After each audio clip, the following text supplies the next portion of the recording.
이해운 기획예산처 장관 후보자에 대한 인사청문회 불발되고 오늘 마침 송부 기한인데요. 그 재송부를 요청하실 생각이신지 좀 궁금하고요. 또 여당에서도 좀 부적절한 인사가 아니냐는 비판이 좀 있는데, 이렇게 청문회가 만약에 열고 기회가 주어지고 해명을 하고 난 다음에 반대 여론이 계속 많아지면 좀 지명철에도 검토하실 수 있는지 궁금합니다. 이 질문을 왜 안 하시나 했어요.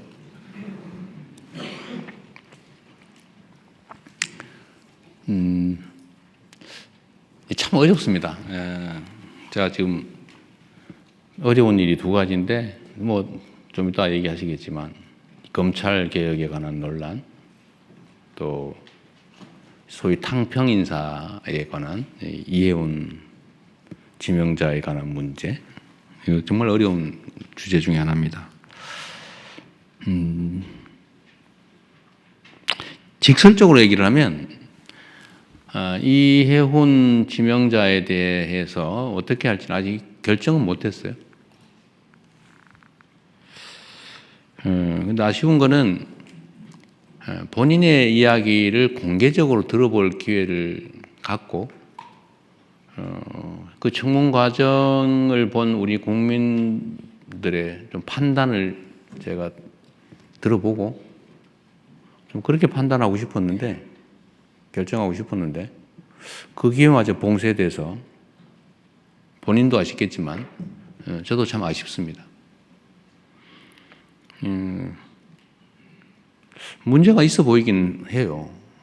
그리고 우리 국민들께서도 문제 의식을 가지시는 부분도 있습니다. 그리고 저로서도 아쉽기도 하죠. 그러나 그에 대해서 본인의 해명도 또 들어봐야 되는 거 아닌가요? 그게 공정하죠. 그리고 저는 이제 재판을 많이 참여하면서 평생 살아온 사람이라 우리 의뢰인 쪽 얘기를 제가 잘 정리를 해가지고 이제 판사를 설득하는 일을 평생을 해왔잖아요. 직업으로.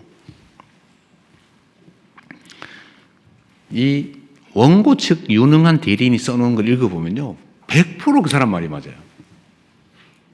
그런데 피고 측이 써놓은 유능한 변호사가 써놓은 주장을 잘 읽어보면 100% 맞아요. 그래서 두 사람 얘기를 다 들어보면 판단이 좀 서요. 양쌍방의 얘기를. 그래서 재판제도가 원래 공격 방어가 중요해요. 그래서 한쪽 얘기만 듣고 판단하는 거는 그리 바람직하지 않더라. 저는 하도 저 자신에 관한 이야기, 왜곡된 가짜를 많이 들어봐서 제가 그런 신념이 생겼어요. 사람의 말을 듣고 판단하지 않는다. 제가 아주 가까운 사람 얘기를 잘 안 믿어요. 근거가 뭔데? 이쪽 입장은 뭔데? 제가 꼭 물어보죠. 그래서 제가 레드팀 이런 거 좋아해요. 반대쪽 얘기를 꼭 들어보려고 그래요. 근데 한쪽 얘기 들으면 위험하거든요. 그거 잘 안 믿어져요. 그래서 좀 아쉽다. 지금 할 수 있으면 지금이라도 좀 해줬으면 좋겠는데 좀 어떨지 모르겠어요. 쉽지 않겠죠? 좀 시간을 두고 판단하겠습니다. 그런데 이거와 관련해서 좀 근본적인 얘기를 한번 하고 싶어요. 청와대의 검증에 문제가 있는 거 아니냐는 지적도 아마 하실 것 같아요. 문제가 있죠, 결론적으로. 부족하죠. 근데 그분이 진짜인지 아닌지 좀 가려봐야 되겠지만, 보좌관한테 갑질을 했는지 안 했는지 우리가 어떻게 합니까? 그 어디에 써놓은 게 있으면 모르겠는데, 어디 기사라도 났으면 모르겠는데. 그리고 유능하단 한 분이라고 판단이 되고, 그리고 그쪽 진영에서 공천을 무려 5번을 받아가지고 3번씩이나 국회의원에 당선됐고, 아무런 문제가 제기되지 않았던 분이잖아요. 근데 자기들끼리만 알고 있는 그 정보를 가지고 마치 대부에서 나오는 배신자 처단하듯이, 그래 우리는 모르던 걸 막 공개를 해가면서 이렇게 공격을 하면 흠 잡힐 일을 한 당사자의 잘못이기도 하겠지만 우리로서는 알기 어렵죠. 이게 정치인가, 현실인가 하는 생각도 들긴 합니다. 그리고 또 반대쪽도 있어요. 아니 우리가 어떻게 만든 정권인데 그 중요한 자리를 왜 상대방한테 주는 거야?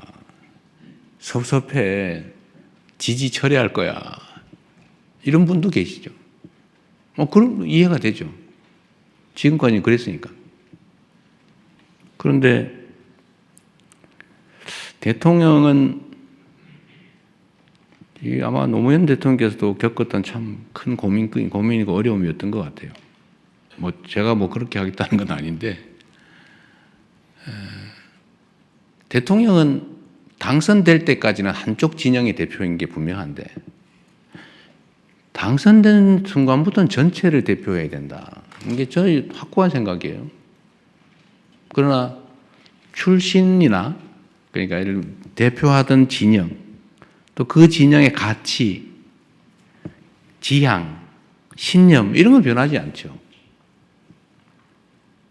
예를 들면 칼 쓰는 민족, 종족하고 활 쓰는 종족이 싸워서 칼 쓰는 종족이 이겼다고 해도 모두가 칼만 써 이렇게 할 수는 없잖아요. 필요하면 활도 쓰고 칼도 쓰고 창도 쓰고 그러는 거죠. 그래서 이 기본을 잃지 않되 모두가 함께 갈 수 있는 길을 최대한 찾아보자.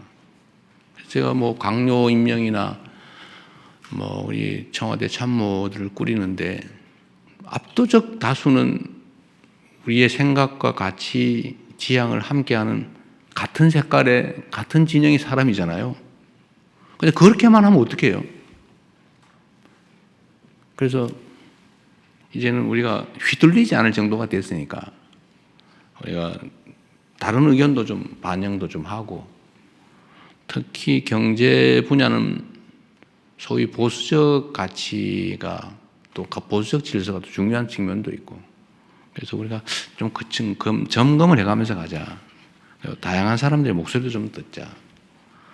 그리고 통합이라고 말만 하는데 실제로 좀 기회를 같이 조금이라도 나누어서 함께 하자. 그래서 한번 시도해 본 건데, 이제 물론 소수가 있죠. 다른 장관도 계시고, 다른 위원장도 계시고, 참모들도 있고 하긴 한데, 이번 이혜훈 장관 지명자 문제는 이렇게 극렬하게 저항에 부딪힐 줄은 몰랐습니다. 이 정도일 줄은 몰랐어요. 좀 어렵습니다. 어려운데, 하여튼, 우리 국민 여러분께서도,